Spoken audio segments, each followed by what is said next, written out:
I'm here with Instructora Pequena, and she's gonna tell us how to properly hold a berimbau. Okay, so I have most of the parts of the berimbau here. I'm missing the cachichi, but we're just gonna go over basics today. So if you are a righty, you should hold the berimbau in your left hand like I am. And if you're a lefty, you should hold it in your right hand. So you can see here that my finger position starts here with the pinky. And my pinky is resting underneath the string that connects the wood, the beriba, and the cabaça to the arame, which is the wire.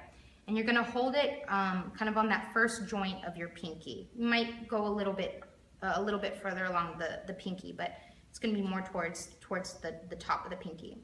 And then my next two fingers are wrapped around the beriba, which is the wood, to hold it there.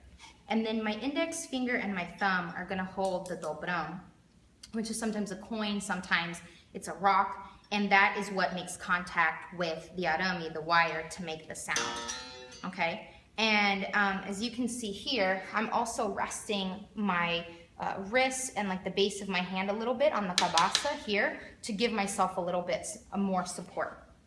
And then the vaqueta, which is this piece, is what I'm going to use, right, to hit the string.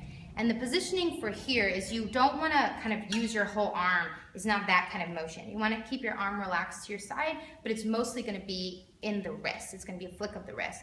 And you're going to hold it like it's a pencil near the top, and that's what's going to create that like nice clean sound.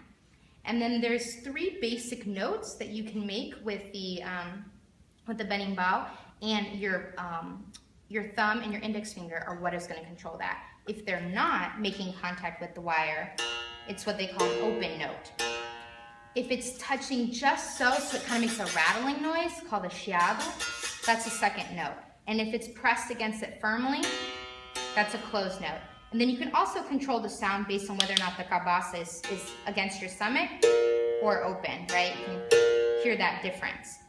And those are the basics of holding a berimbau.